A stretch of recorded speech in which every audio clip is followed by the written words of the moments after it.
Today's question is from Anjali, who is in Santa Barbara, California. Okay. I've been told I shouldn't let my resume reflect experience from before the year 2000 because I don't want to show that I am over 40. But I am over 40. And my best work experience was in the 90s before I had my children. Right. What should I do? Oh, resume guru. Oh my gosh, this one's a little shocker because I'm over 50, Kelley's over 40. I did not know 40 was considered old. Yeah. Yikes.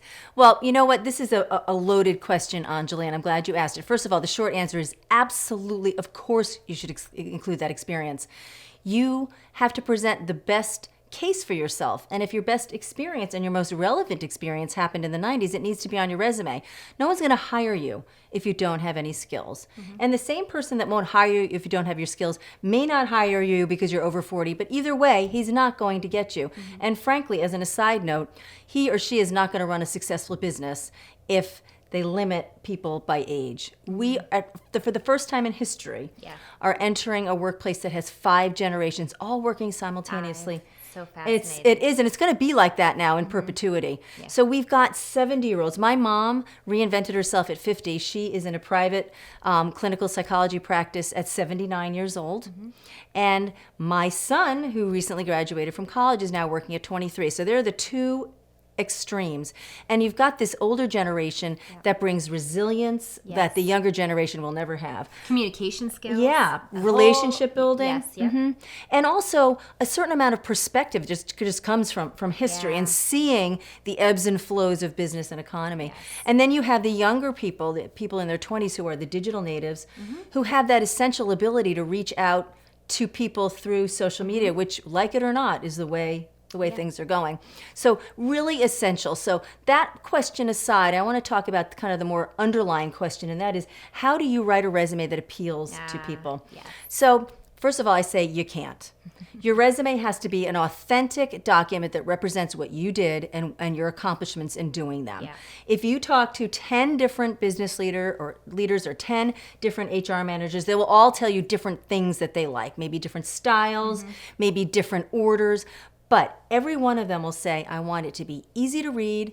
I want it to be navigable so I know where to go. I want it to tell me what you did, not just what your responsibilities were, which is common in many resumes I see, but what you accomplished. And they want to see some type of genuine personality evolve. Absolutely. So if Anjali, you're focusing on writing a resume that makes it through an algorithm, you're going to fail. If you're trying to write a resume that's going to please every 26-year-old entry-level recruiter who's looking for keywords, you're going to fail. You need to write the resume that's the best authentic version of you.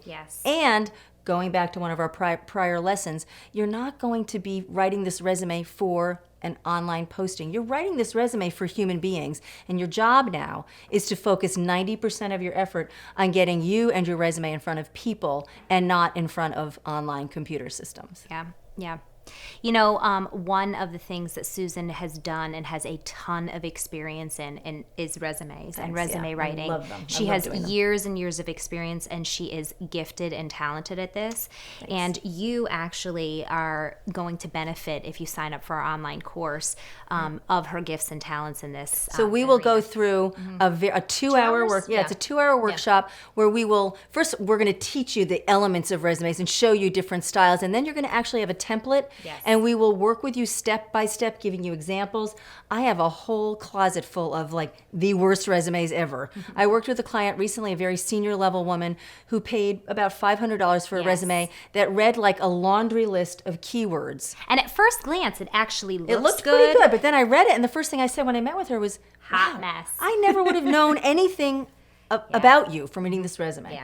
So please, if you're interested in even just the resume piece, sign up for our course. There is so much more to it. But again, this is one of the big pieces of it. One of the big components. And you will walk away with a resume. Absolutely. So sign up for our mailing list today if you're not on it already. Thank you. Thank you.